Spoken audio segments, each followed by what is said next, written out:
ابتدا ہے رب جلیل کے بابرکت نام سے جو دلوں کے بھید خوب جانتا ہے۔ میں ہوں ساجد حسین ریئلٹی پلینٹ سے۔ دوستو، آپ کو معلوم ہے کہ رمضان المبارک کل آخری عشرہ چل رہا ہے۔ دوستو، رمضان المبارک کے اس آخری عشرے کو بہت اہمیت حاصل ہے کہ اس عشرے میں لیلۃ القدر یعنی کہ 1000 راتوں والی رات آتی ہے، جس میں ایک رات عبادت کریں تو 1000 راتوں کی عبادت جتنا ثواب ملتا ہے۔ دوستو، آج کی ویڈیو میں میں آپ کو بتاؤں گا کہ اس رات میں ہم کون کون سی عبادات کریں تو ہمیں ان کا زیادہ سے زیادہ اجر و ثواب ملے گا۔ تو بڑھتے ہیں دوستو ویڈیو کی جانب۔ امید کرتا ہوں کہ آپ ویڈیو دیکھ رہے ہوں گے اور آپ سے ریکویسٹ کرتا ہوں کہ چینل کو سبسکرائب کریں اور شیئر کریں تاکہ میری آنے والی نیکسٹ ویڈیو آپ کو جلد از جلد موصول ہو سکے۔ دوستو، جیسے ہی ہم شب قدر کی تلاش میں شروع ہوتے ہیں 21 رمضان سے، پھر 23 رمضان کو، ایسے ہی 25 رمضان کو، آخری عشرے کی ہر طاق رات میں، تو ہمیں رمضان المبارک کی طاق راتوں میں ان نوافل کو کثرت سے پڑھنا چاہیے۔ ان کی بہت فضیلت ہے۔ نمبر 1، بعد نماز عشاء 7 بار سورۃ القدر پڑھنی چاہیے۔ اس کی فضیلت یہ ہے کہ ہر مصیبت سے نجات ملے گی انشاءاللہ۔ 1000 فرشتے اس شخص کے لیے جنت کی دعا کرتے رہیں گے۔ اس کے علاوہ 2 رکعت نفل پڑھیں اور جس کو اس ترتیب سے پڑھیں کہ اس میں الحمدللہ کے بعد یعنی سورہ فاتحہ کے بعد 1 بار سورۃ القدر اور 3 بار سورہ اخلاص ہر رکعت میں پڑھیں، تو ان کی فضیلت یہ ہے کہ شب قدر کا ثواب حاصل ہوگا۔ ایک شہر جنت میں دیا جائے گا جو مشرق سے مغرب تک لمبا ہوگا انشاءاللہ۔ اگر آپ لوگوں کے پاس ٹائم زیادہ ہوگا اس رات میں تو آپ انہی 2 نفل کو اس ترتیب سے بھی پڑھ سکتے ہیں کہ الحمد کے بعد 7 بار سورۃ القدر اور 7 بار سورۃ الاخلاص پڑھیں اور سلام کے بعد استغفار اور درود شریف پڑھیں۔ اس کی فضیلت انشاءاللہ ایسی ہوگی کہ نماز پڑھنے والے کو اور اس کے ماں باپ کو بخش دیا جائے گا۔ بہتر یہ بھی ہے کہ آپ 2 رکعت کے بعد 4 رکعت نوافل کی ایک ہی نیت کریں اور اس 4 رکعت نوافل میں ہر رکعت میں الحمد کے بعد یعنی سورہ فاتحہ کے بعد 3 بار سورۃ القدر اور 7 بار سورۃ الاخلاص پڑھیں۔ حضور اکرم صلی اللہ علیہ وآلہ وسلم نے فرمایا، رمضان کی ہر رات اور دن میں سے اللہ کے ہاں سے جہنم کے قیدی چھوڑے جاتے ہیں اور ہر مسلمان کے لیے شب و روز میں ایک دعا ضرور قبول ہوتی ہے۔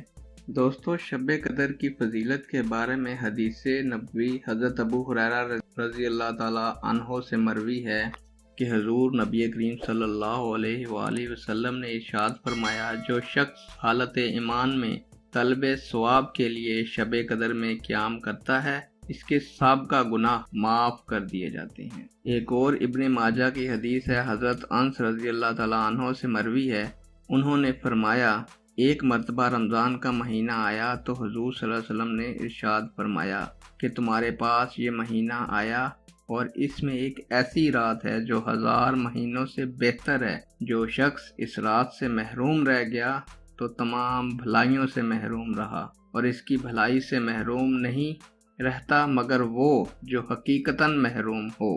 لہذا مسلمانوں کو چاہیے کہ اس کہ ایسی عظیم شان رات خوب اور خوب عبادت کریں اور 83 سال 4 ماہ عبادت کرنے کا ثواب ایک ہی رات میں حاصل کریں اور اپنے تمام گناہوں سے توبہ کریں۔ اللہ عز و جل معاف فرمائے گا، مگر 4 قسم کے لوگ ایسے ہیں جن کو رب تعالیٰ معاف نہیں کرتا۔ نمبر 1، عادی شرابی۔ نمبر 2، والدین کا نافرمان۔ نمبر 3، قطع رحمی کرنے والا یعنی رشتہ کاٹنے والا۔ نمبر 4، آپس میں بغض و کینہ رکھنے والا۔ مذکورہ حضرات اگر توبہ کر لیں تو اللہ رب العزت مہربان ہے، توبہ قبول کرنے والا ہے، معاف کرنے والا ہے۔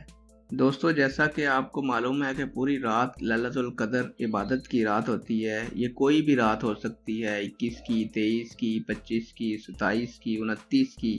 تو ہمیں ان راتوں میں یہ زیادہ سے زیادہ نوافل ادا کرنے چاہیے، قرآن پاک کی تلاوت کرنی چاہیے، اور کچھ نوافل اور ہیں جو میں آپ کو بتاتا ہوں کہ ہم بڑے آرام سے اس پوری رات میں مکمل کر سکتے ہیں اور اللہ تعالیٰ سے اپنے گناہوں کی بخشش طلب کر سکتے ہیں۔ شب قدر میں نماز عشاء اور نماز تراویح کے بعد نوافل، استغفار اور تلاوت قرآن شریف میں رات گزارنا چاہیے۔ اس رات جبرائیل امین علیہ السلام فرشتوں کی جماعت کے ساتھ اترتے ہیں اور تمام لوگوں کے گھروں میں تشریف لے جاتے ہیں اور سلامی پیش فرماتے ہیں۔ ایک تو ہمیں چاہیے کہ 12 رکعت نوافل ادا کریں ہم، جو کہ 2 رکعت کر کے ادا کریں، اور ہر رکعت میں سورہ فاتحہ کے بعد سورہ اخلاص 3 مرتبہ، اور پھر ہر سلام پھیرنے کے بعد 100 مرتبہ تیسرا کلمہ پڑھیے۔ انشاءاللہ اس کی فضیلت یہ ہوگی کہ ہم جو بھی دعا مانگیں گے اللہ تعالیٰ قبول فرمائیں گے۔ تو ایسے ہی ہر 2 رکعت کے بعد ہمیں یہ ادا کرنا ہے۔ ہم اس طرح بھی پڑھ سکتے ہیں کہ 4 رکعت نوافل اس طرح پڑھیں کہ ہر رکعت میں سورہ فاتحہ کے بعد سورہ کوثر 1 دفعہ اور سورہ اخلاص 3 مرتبہ پڑھیں۔ اس کی فضیلت یہ ہے کہ بوقت مرگ سکرات میں آسانی ہوگی اور عذاب قبر سے محفوظ رہے گا۔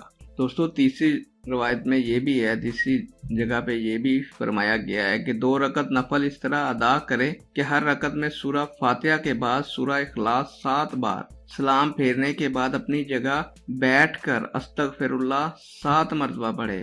ابھی جگہ چھوڑنے بھی نہ پائے گا کہ اللہ تعالیٰ کی رحمت اس پر اور اس کے والدین پر جلوائے فگن ہو جائے گی۔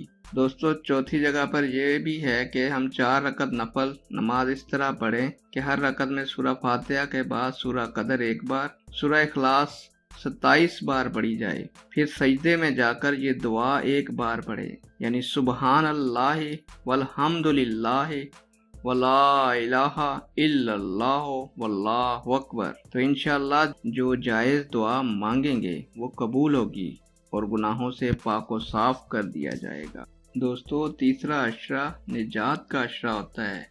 اس عشرے میں ضروری نہیں ہے کہ ہم نے طاق راتوں میں ہی یہ دعا پڑھنی ہے، ہمیں طاق راتوں کے علاوہ ہر نماز کے بعد چلتے پھرتے یہ دعا یاد کرنی چاہیے، جو کہ تیسرے عشرے کے دوران پڑھنے کے لیے ہے۔ وہ دعا یہ ہے، تیسرے عشرے کی دعا، اللہم انکا عفو تحب العفو فاعف عنا۔